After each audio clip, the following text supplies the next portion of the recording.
Hello दोस्तों, मैं धीरेन्द्र कुमार शर्मा।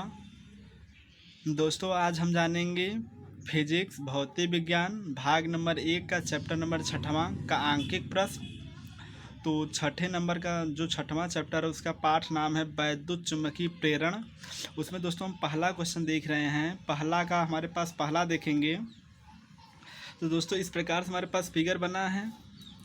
अब इसमें हम करेंगे क्या, धारा देखेंगे कि जो प्रेरित धारा वह किस प्रकार से बह रही है। तो इसमें जो दोस्तों इसमें बहने की जो धारा की दिशा होगी हमारे पास किस प्रकार से होगी, लेंज के नियमानुसार बताएंगे। तो धारा हमारे पास पहले शुरू कहाँ से करेंगे, यहाँ से शुरू करेंगे क्यू से, इसलिए कि बार मैग्नेट जो तो हम लिए हैं उसका सबसे नज़दीक पॉइंट कितना है, क्यू है। दोस्तों इसका जो आंसर लिखेंगे वह पहले लिखेंगे क्यू से जाएंगे आर पे, आर से जाएंगे पी से फिर कहाँ जाएंगे क्यू पर। तो दोस्तों हम देख रहे हैं यहाँ पे इसका जो क्यू आर पी क्यू एक बंद लूप बन गया, तो यही हमारा पहला का आंसर होगा। अब दूसरा दोस्तों देखेंगे। दूसरा दोस्तों देख रहे हैं कि हमारे पास पहले एक्स वाई जेड है। अब बार मैग्नेट जो हमारे पास है वह पी क्यू आर की साइड में दिशा बताया है। तो इसमें बहने की जो दिशा हमारे पास होगी प्रेरित धारा का, तो उससे हम बता देंगे हमारे पास पी आर क्यू पी के अंतर्गत। और फिर उसका दोस्तों हम तीसरा क्वेश्चन इसका देखेंगे। तीसरा क्वेश्चन देख रहे हैं हमारे मतलब कि बुक में। तो बुक में हमारे पास दोस्तों लिखा है कि यदि हम कुंजी को तुरंत बंद कर देंगे तो उसका जो फिगर बनेगा लगभग एक बंद लूप के रूप में बनेगा। तो उसे हम भी बता देंगे। तो हमारे पास उसका जो फिगर होगा, पहले वाई से जेड पर आएंगे, जेड से एक्स पे, फिर वाई पर चले जाएंगे। दोस्तों ये भी बन गया क्लोज लूप। अब दोस्तों डी के दोस्तों ये जो क्वेश्चन कर रहे हैं ना, ये हम कर रहे हैं कि फ्रेम मतलब जो पढ़े थे हमारे पास लेंज का नियम पढ़े थे, लेंज के नियमानुसार इनसे कर क्या रहे हैं, लगा रहे हैं हम। फिर आगे दोस्तों इसका जो तो मतलब चौथा क्वेश्चन होगा, चौथा क्वेश्चन पहले जेड से वाई पर जाएंगे, वाई से एक्स पे, वैक्स पे फिर कहाँ जाएंगे, जेड पे। दोस्तों इसका चौथा भी क्वेश्चन हमारे पास लगभग इस प्रकार से बन जाएगा। यहाँ पे दोस्तों चौथा क्वेश्चन यहाँ पे हमारे पास है, इस प्रकार से बन जाएगा। अब फिर दोस्तों इसका पाँचवा क्वेश्चन देखेंगे। पाँचवा क्वेश्चन देख रहे हैं दोस्तों, इसमें भी लिखा है यदि हम कुंजी को बंद कर देंगे, मतलब दाग कुंजी को खोलने के तुरंत बाद। देखो दोस्तों ऊपर वाले में बंद किए थे तो दूसरा फिगर बना था, नीचे वाले में खोल देंगे तो हमारे पास इसका दूसरा फिगर बनेगा।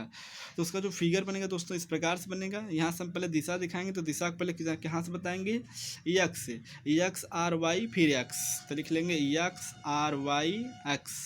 फिर दोस्तों एफ वाला है, एफ वाला दोस्तों दिख रहा है ना कि फिगर तुम्हारे पास बना हुआ है, लिखा है धारा आई में एक अचर दर पर कमी। देखो दोस्तों अचर पद से कमी लिखा है ना, अचर दर से, मतलब कोई कांस्टेंट की वैल्यू इसमें क्या हो रही है, अचर हो जा रही है, मतलब कांस्टेंट हो जा रही है। तो अतः इसमें जो धारा बहेगी वो यहाँ पे कोई भी धारा नहीं बहेगा। तो दोस्तों लिख लेंगे धारा, मतलब यहाँ इसका जो आंसर होगा इसे हम कह देंगे नहीं के रूप में। अब दोस्तों इसका दूसरा क्वेश्चन देखेंगे आगे।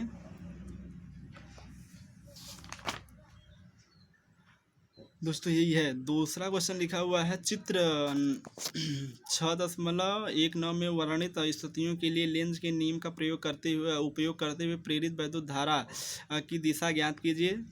जब अनियमित आकार का एक तार वृत्ताकार लूप में बदल रहा हो। तो दोस्तों इस प्रकार से फिगर बना ए वाला। दूसरा हमारे पास पूछा जब एक वृत्ताकार लूप एक सीधे बारीक तार में विरूपित किया जा रहा हो। अगर विरूपित मतलब उसी को लपेटा जा रहा है, या फिर उसी तार से हम उसे करेंगे बनाएंगे एक लूप के आकार का, मतलब एक क्लोज वृत्ताकार के रूप में। तो दोस्तों इसका जो फिगर होगा सेम उसी प्रकार से करेंगे जैसे ऊपर वाला किए थे। यहाँ भी दोस्तों करेंगे, पहले सबसे नज़दीक वाली धारा देखेंगे। तो सबसे ऊपर हम नीचे हमारे पास क्या है, ए है, ए के बाद डी पर, डी के बाद सी पर, फिर कहाँ चलेंगे दोस्तों हमारे पास फिर डी पर ही चलेंगे। इसलिए कि दोस्तों एक धारा ऊपर जा रही है, दूसरी धारा नीचे जा रही है, वो एक ऊपर एक नीचे। तो इसका जो धारा बहने की दिशा होगा उससे बता देंगे ए डी सी डी के अंतर्गत, मतलब कि अनुदिश होगा। ये क्या होगा, उसके अनुदिश होगा। अब दोस्तों इसका बी वाला क्वेश्चन, दोस्तों बी वाला क्वेश्चन भी सेम उसी प्रकार से होगा, लेकिन जो विरूप मतलब कि जो चालक तार से बनाए रहेंगे, ए बी सी डी को नहीं काउंट करेंगे, जो उसका मतलब कि आंतरिक वाला पॉइंट बिंदु होगा, जैसे ए डैश, फिर उसके बाद डी डैश, सी डैश और बी डैश। तो यही इसका दोस्तों क्या होगा हमारे पास, ये देखिए क्वेश्चन यही का आंसर है। यहाँ पे ए डैश, यहाँ पे बी है, फिर उसके बाद बी डैश, फिर सी डैश, फिर डी डैश। ये दोस्तों हमारे पास क्या बनेगा, इसका फिगर बनेगा। फिर दोस्तों फिगर का जो होगा आंसर होगा। अब दोस्तों हम तीसरा क्वेश्चन सॉल्व करेंगे। तीसरा क्वेश्चन दोस्तों बड़ा ही अच्छा क्वेश्चन है। तीसरा दोस्तों लिखा हुआ है, एक लंबी वृत्ताकार परिनालिका के इकाई सेंटीमीटर लंबाई में 15 फेरे हैं। इसके अंदर 2 सेंटीमीटर स्क्वायर का एक छोटा सा लूप परिनालिका की अक्ष के लंबवत रखा गया है। यदि परिनालिका में बहने वाली धारा का मान 2 से 4 2 में 4 से 0.1 सेकेंड में कर दी जाती है, तो धारा परिवर्तन के समय प्रेरित वैद्युत वाहक बल का मान कितना होगा। दोस्तों प्रेरित वैद्युत वाहक बल का मान निकालना है हमको।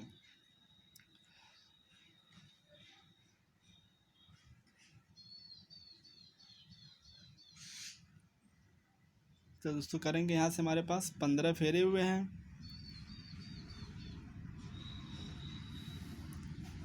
तो दोस्तों पहले हम ए का मान लिख लेंगे। एरिया लिखा हुआ है 2 सेंटीमीटर। हमको पता है कि 1 सेंटीमीटर बराबर होता है 10⁻² मीटर में, तो लिख लेंगे 2 × 10⁻⁴ मीटर स्क्वायर।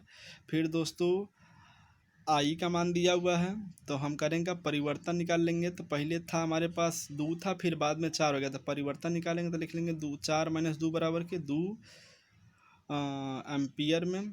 फिर दोस्तों हमारे पास समय दिया, तो लिख लेंगे dt बराबर कितना 0.1 सेकेंड। और फिर दोस्तों यहाँ पे हमारे पास 15 फेरा लिखा हुआ है, लेकिन लिखा हुआ प्रति सेंटीमीटर में। तो अगर हम इसे मीटर बदलना होगा तो क्या करेंगे, 100 से अगर गुणा कर देंगे, तो पहले 15 था, लेकिन जब गुणा करेंगे तो कितना हो जाएगा 1500। तो लिख लेंगे 1500 हो जाएगा दोस्तों। अब दोस्तों हम फार्मूला रखेंगे। हम फार्मूला फाइव बराबर क्या जानते हैं, ई बराबर क्या जानते हैं, d∅/dt जानते हैं, पता होगा दोस्तों। फिर दोस्तों हम आपको बताएंगे फाई बराबर बी होता है, ये भी आप जानते होंगे दोस्तों। फिर दोस्तों अगर परिनालिका है तो परिनालिका का जो क्षेत्रफल होता है उसे हम बताएंगे दोस्तों μ0 N/I है, तो ए लिख लेंगे दोस्तों। अब हम करेंगे फाई को हटा देंगे इतने से, दोस्तों लिख लेंगे ई बराबर के d μ0 N/I/dt। अब दोस्तों करो का जितना कांस्टेंट उसे निकाल लो बाहर, तो क्या बचेगा हमारे पास μ0 N × A बचेगा di/dt। अब दोस्तों μ0 का मान होता है 4π × 10⁻⁴, n का मान 1500 दिया हुआ है दोस्तों। फिर a का मान हम जानते हैं 2 × 10⁻⁴। फिर दोस्तों इसका मान दिया है 2, इसका मान हमारे पास है -1। अब दोस्तों यदि हम इसे सॉल्व करें, तब अगर इसे हल करेंगे तो हमारा दोस्तों लगभग में मान हमारे पास आएगा 7.54 और गुणे के 10⁻⁶। दोस्तों वैद्युत वाहक बल है, इसीलिए इसका मात्रा क्या आएगा भी मतलब कि वोल्ट। तो ये दोस्तों इसका क्या होगा, आंसर होगा। अब आगे देखेंगे,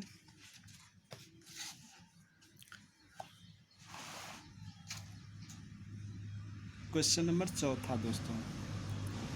एक बार देख लेंगे क्वेश्चन नंबर 4 दोस्तों। लिखा हुआ एक आयताकार लूप जिसकी लंबाई 8 सेंटीमीटर 2 सेंटीमीटर है। तो दोस्तों इसे मीटर बदल के लगाएंगे। एक स्थान पर थोड़ा सा कटा हुआ है। यह लूप अपने तल के अभिलंबवत 0.3 टेस्ला की एक समान चुंबकीय क्षेत्र से बाहर की ओर निकल रहा है।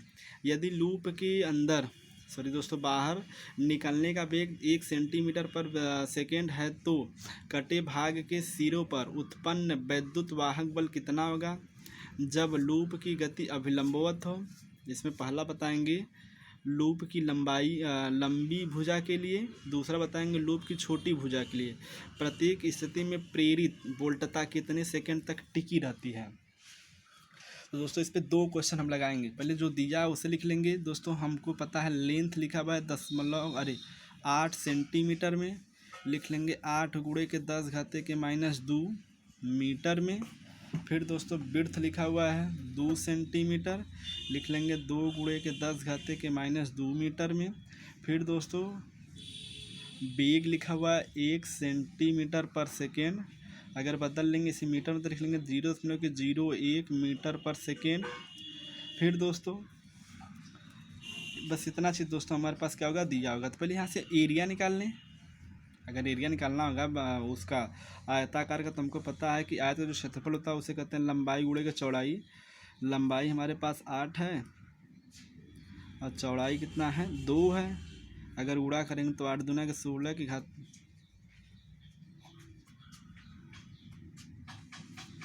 10⁻⁴ के रूप में। फिर आगे अब दोस्तों से हल करेंगे तो हम जानते हैं दोस्तों आप सलीम बराबर क्या होता है, मतलब कि अगर जानेंगे तो अब सलीम बराबर हम जानते हैं BLV के रूप में, ये पता होगा दोस्तों। तो दोस्तों एक बार लेंथ के अंतर्गत रखेंगे, एक बार विड्थ के अंतर्गत रखेंगे।